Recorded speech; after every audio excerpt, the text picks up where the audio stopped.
Hey Ravens fans, here we are. It's week 5, Ravens versus the Redskins. I'm not really going to focus on any rankings or statistics or anything else like that because it really hasn't mattered for the Ravens in these games. I guess you want to focus on that if you're picking them as far as your gambling, I guess. But the Ravens aren't really playing any kind of traditional type of football, or the games aren't going a traditional type of way. If that's, I guess, a way to explain how the Ravens have been playing. As we've seen for the last 4 weeks, we've noticed the offense has been struggling definitely. The defense, especially their front four or front seven, can't get pressure on the QBs. Minus getting pressure on Tyrod Taylor. They have not really done so since that game. They did so again against the Jaguars in the second half, but for the most part, they really haven't got any pressure. They didn't get any pressure on Derek Carr. Here they are going against the Redskins. While the line isn't great for the Redskins, they are a. I feel like this team with the Redskins and the Ravens are pretty similar. Both offenses have struggled through this. Both defenses have looked good and have looked bad in all their games so far. And they're just teams trying to get it together. Both teams. I think the Ravens, going into this game, we're looking at situations, especially on the injury board here again, like it was a very made a lot of uh, determination in the last game with the injury report, how the Ravens played. You look at Ronnie Stanley was out, Alex Lewis was out, and you saw that left side of the line was awful against that Raiders defense. I mean, Flacco had zero time back there. It seemed like every 2 seconds he was going back for a pass. He had somebody in his face. They weren't able to throw the ball deep. They had to do dink and dunk plays. There was nothing really creative the offense could have done because that offensive line was not going to provide any kind of protection in the pass game. Towards the end of the game, though, we did see the running game look like it started to get going. Terrence West had over, I think, 128 yards in that game. So it looked like they finally started to get it going. Granted, it was against the 31st ranked run defense in the league, so I wouldn't tip my cap to that one, I guess. So we'll see how that ends up playing out this week. But that makes that interesting since I mentioned the run game, only because Kenneth Dixon is going to make his debut, it looks like, this Sunday.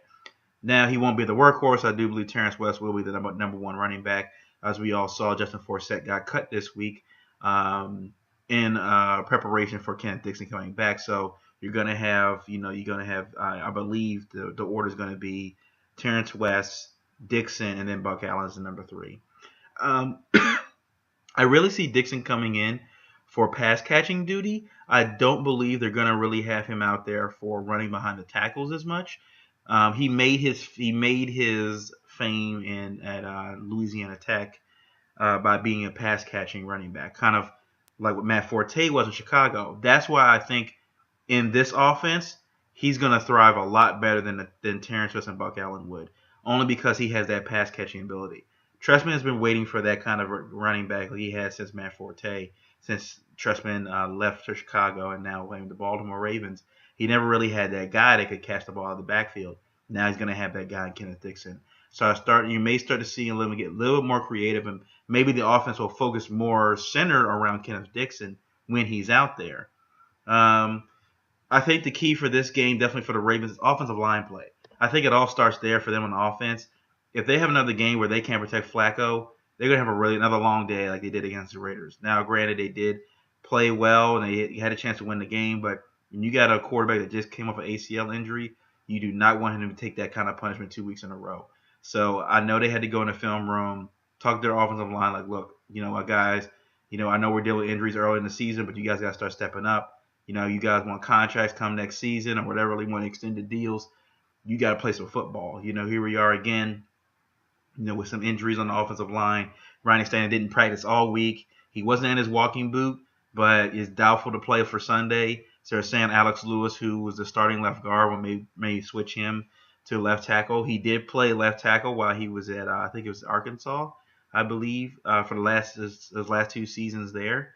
Somebody correct me if I'm wrong if that was at college, but he did play left tackle at his college for the last 2 seasons.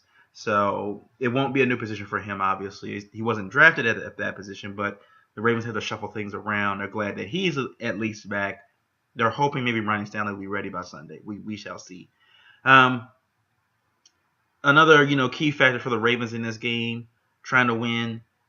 We saw Max Williams is now injured reserve at tight end, so now they lost another guy there. So but they do get Darren Waller back off of suspension. He was a wide receiver now turned tight end, so I think we're going to see him more as a red zone threat. I don't know if we're going to see him, maybe running routes down the middle of the field because I don't know if he's polished enough to be the tight end type of guy. He's not really. He's not, I guess, bulky enough to be the kind of guy that's going to be a blocking tight end. So when he's in there, they're going to be throwing the ball. So I don't anticipate them using him a lot. I think you're going to see Pitta a lot more. We haven't really seen too much of Crockett Gilmore, I think. So I think it's really going to come down to, like I said, a O-line. Giving Flacco time. I think that's what's going to come down to today. Now, luckily for the Ravens, Kerrigan is dealing with an elbow issue. Sewell Cravens is in concussion protocol, but it looks like he's already been ruled out for Sunday.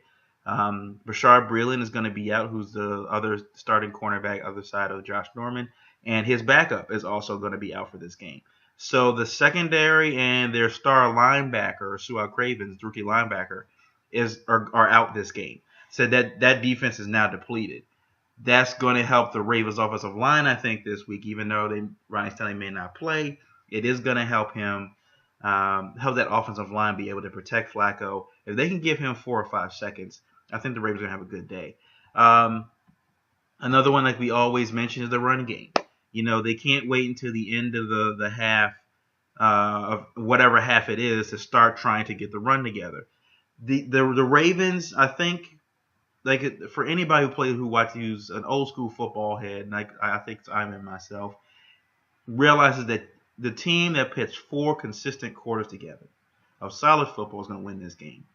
And I think that's what we're going to do. Both teams have struggled with that so far now with going into week 5.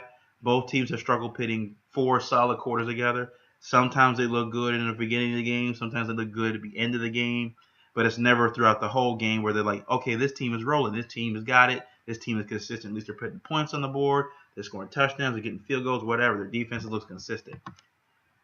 The defense on that side, I think at this point you got to pick somebody else besides Sharice Wright. It's going to be tough. He's going to have to either guard Deshaun Jackson or Pierre Garçon. I think he's going to Jimmy Smith's going to, if they're smart, Jimmy's going to be put on Deshaun Jackson. You got to stop that deep threat. You don't want to get beat deep there. He's definitely going to be playing this week. I would give Tavon Young or Gerard Powers a chance at that other cornerback position. It can't get worse than Sharice Wright. For the last 2 or 3 weeks, we've seen him get burnt. I mean, we saw against the Jacksonville game where Allen Robinson scored 2 touchdowns until Jimmy Smith got on him and shut him down. Then we saw Crabtree score 2 or 3 touchdowns against Sharice Wright. I mean, he had that one play where they showed the replay, and he makes a stutter step to the right, and Sharice Wright is on his butt. I mean, he cannot cover these guys one-on-one. He needs help. And when you got a cornerback that needs help like that, that takes Weddle off the deep end where he's got a double cover, or a number 2 wide receiver. Sharice Wright isn't covering the number 1 guy, usually. They got to cover a number 2 receiver. So that's just a waste of talent at that point. So at this point, I think, there were a lot of people were saying Sharice Wright looked really good in training camp, and he looked really good in preseason. I think he's going to be a decent player. I know he only had a couple games last season where he came from the 49ers to the Ravens, and he looked bad then, but I think he's going to do well. That's over with now. You're going to week 5. You know what this guy can do. Receivers know that. He can be beat one-on-one. You don't want to have him out there. So I think you put Tavon Young or Gerard Powers out there and give those guys a shot at this point. Maurice Canady, we know, is another rookie. He's on injury reserve, so he's not coming back. So they're already thin now, cornerback again. So don't be surprised, I think, if they go ahead. Now, I mean, they moved another guy up from the roster. I forgot his name. I don't really know who the guy is, but they moved him up to the 53-man roster, so they have the spots there. But, I mean, don't be surprised if they end up cutting that guy and end up signing another cornerback if things get shaky. Because guarding Deshaun Jackson and then trying to guard Pierre Garçon are going to be tough. And they also got to worry about that other guy, their slot receiver. I can't remember his name right now. It's escaping me. But their slot receiver has been a safety blanket. Him and Jordan Reed have been safety blankets for Kirk Cousins. Now, on the defensive side, the one thing I have noticed this season so far is that what they did fix from this season that they didn't do well for the last couple seasons is contain the tight end. They've done a really good job of making sure the tight ends for these teams aren't beating them over the middle. That is key, especially for Jordan Reed. Jordan Reed, when he's on, like we saw last week, and when he's on, he's one of the best tight ends in the game. And you want to take away that safety blanket for Kirk Cousins. You got to be able to take that away from him. And I think for the Ravens, they got to get pressure on him. I've seen Kirk Cousins. He doesn't handle the pressure well. He makes mistakes. And I think that's key. They got to get Suggs and Newmanville, whatever. Me personally, I'd rather have Matt Judon and I'd rather have Correa in there at those defensive end positions, maybe. Or even in Price, defensive tackle, switching those guys in and out. Suggs and Demerville, both of them coming off of injuries, serious injuries from last season, have not looked like themselves. I think this is the end for Terrell Suggs. I don't see him getting any better at this point. He's been blocked. I mean, he had that one game where he got 2 sacks against the Jacksonville Jaguars, but he's been shut down the last few weeks. He's not been able to get any kind of pressure off the edge, him or Demerville. And I think if you're Dean Pease and Harbaugh, you can't wait too much. I know they've done well for the team and they've helped out a big deal and all this other stuff, but you got to win football games. And maybe you try them out in the first quarter or so, in the first few drives. Maybe you give them a shot, but don't be surprised if Matt Judon and Correa and Michael Price come in and start swapping those positions and come in, or even Zadarius Smith, giving those young guys a shot to get some kind of pressure. They got to find a way to get pressure. I'd like to see Dean Pease blitz more. He doesn't blitz. They're just sending 4 guys and dropping the linebackers back into coverage. That's great when you're trying to play prevent defense, but this Ravens defense is about attacking, is about strength, is about setting the tone. Every now and then you gotta be able to set the tone on defense. You gotta send a blitz every now and then to show them like, hey, we're coming at you.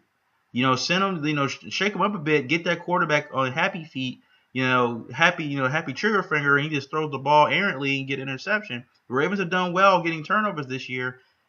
You got to find a way to get pressure on the quarterback. If you're not going to be able to do it with your front 4, you got to send the linebackers.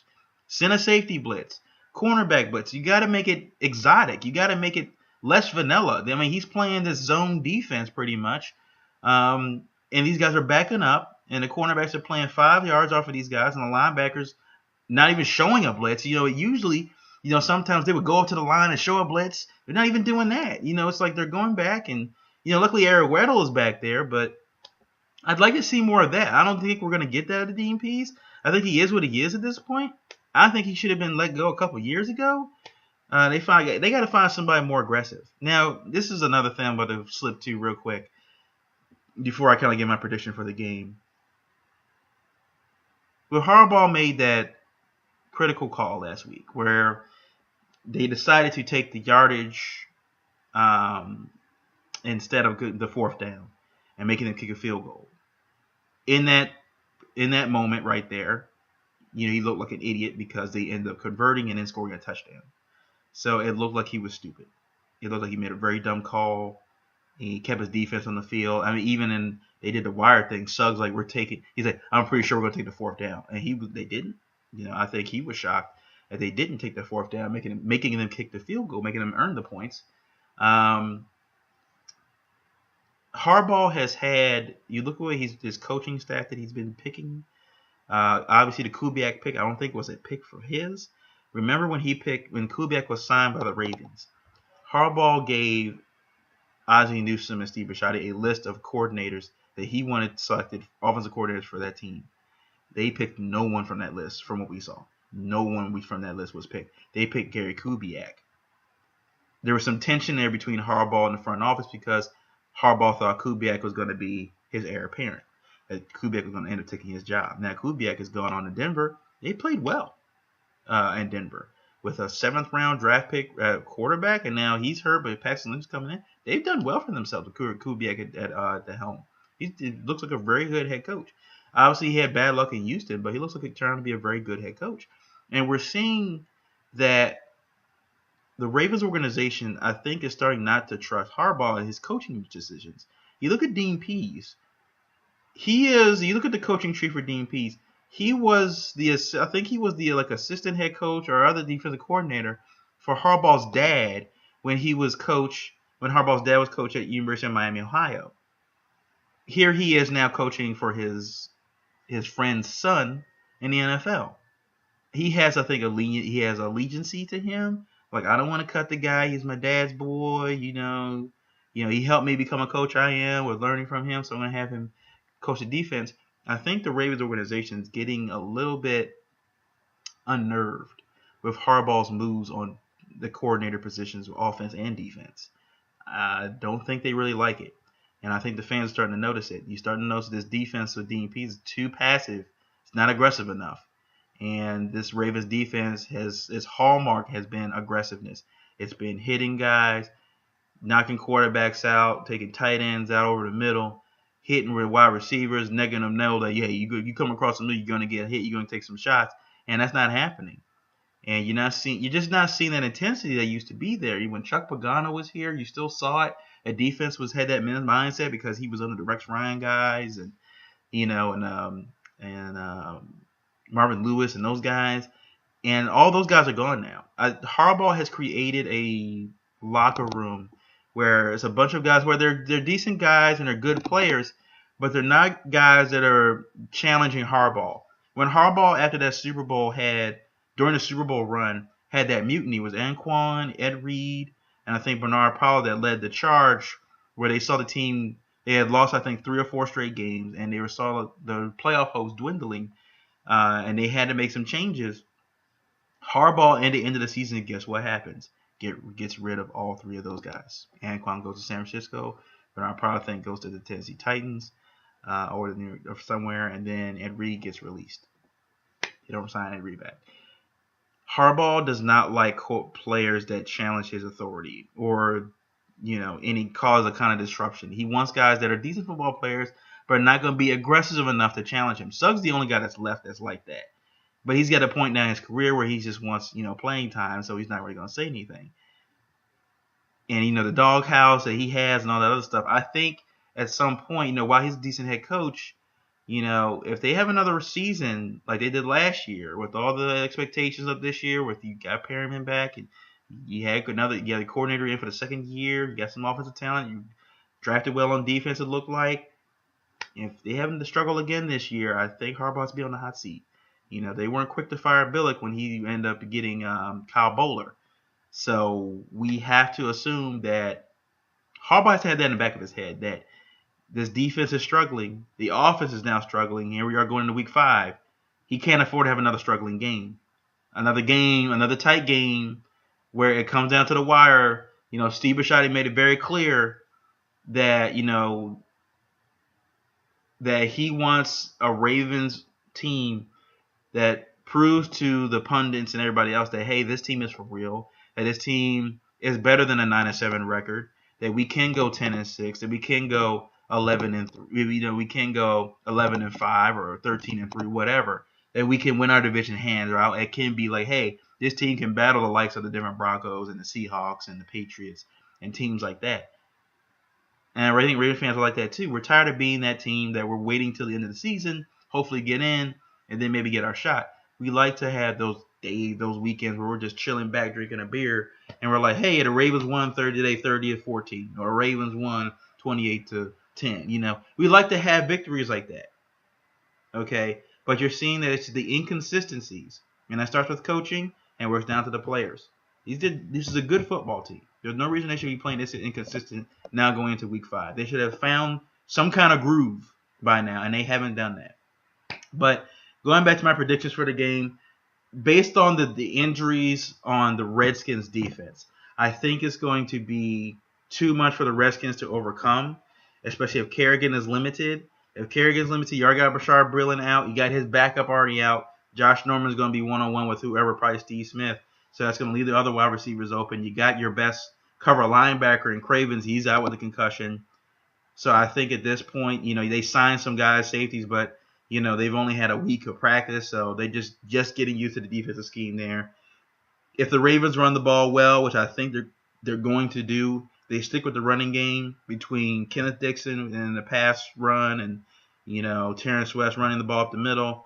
And if you can maybe get like 200 yards rushing, 180 yards rushing between those guys and 3 touchdowns, I think the Ravens win this one handily. I think this could be the game where the Ravens end up winning 13-14 or whatever like that, where it's a pretty convincing win and moving on to the next week. But that's my little spiel. If you have any comments or anything like that, please leave them at the bottom. And hopefully I'll do my halftime stuff during the game tomorrow as well. So be on the lookout for that. People on Facebook. And yeah, so I'll see you guys during the game. All right, peace.